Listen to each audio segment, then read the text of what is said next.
সংশোধিত ওয়াকফ আইন প্রত্যাহারের দাবিতে শুক্রবার উত্তর দিনাজপুর জেলার চাকুলিয়ায় বিক্ষোভে সামিল হলো সংখ্যালঘু ছাত্র এবং যুব সংগঠন। এদিন একাধিক জায়গায় জমায়েত করে বিক্ষোভ দেখাতে থাকে সংগঠন সদস্যরা। সংগঠনের শতাধিক সদস্যরা এদিন বিক্ষোভে সামিল হন। চাকুলিয়ার পাটহাটি মোড় থেকে শুরু হয় এই বিক্ষোভ মিছিল থানা মোড় হয়ে শীর্ষী মাদ্রাসার সামনে গিয়ে শেষ হয়। বিশৃঙ্খলা এড়াতে এলাকার বিভিন্ন রাস্তায় মোতায়েন করা হয় বিশাল পুলিশ বাহিনী। এই আইনের বিরোধিতায় কেন্দ্রীয় সরকারের বিরুদ্ধে সরব হয়েছেন সংগঠনের সদস্যরা।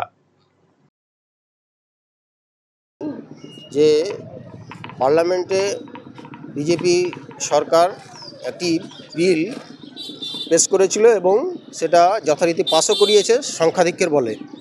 যে বিলটি হচ্ছে ওয়াকফ অ্যামেন্ডমেন্ট অ্যাক্টে এখন পরিণত হয়েছে। আমাদের ভারতবর্ষে যে বহু বছর ধরে যে ওয়াকফ বিধি ব্যবস্থা ছিল তার আমূল পরিবর্তন ঘটিয়ে ওয়াকফ সম্পত্তি কেবলমাত্র মুসলমানদের অধিকারের কথা যেখানে বলা আছে ওয়াকফের সম্পত্তিতে, এই নতুন আইনে সেই অধিকার মুসলমানদের কাছ থেকে সরকার বকলমে নিয়ে নিতে চাইছে।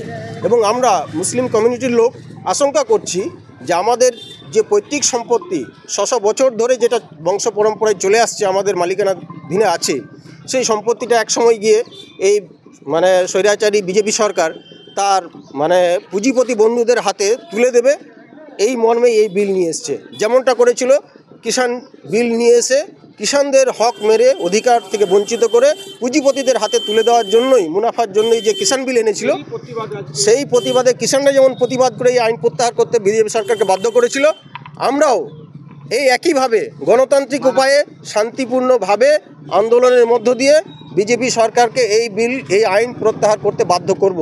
এই আন্দোলনে রায়গঞ্জবাসীদের জন্য সুখবর। যারা দীর্ঘদিন ধরে পেটের সমস্যায় ভুগছেন তাদের জন্য রায়গঞ্জ দিশারিতে আসছেন ব্যাঙ্গালোরের প্রখ্যাত গ্যাস্ট্রোএন্টারোলজিস্ট ডাক্তার ইরশাদ আলী HMD DNB।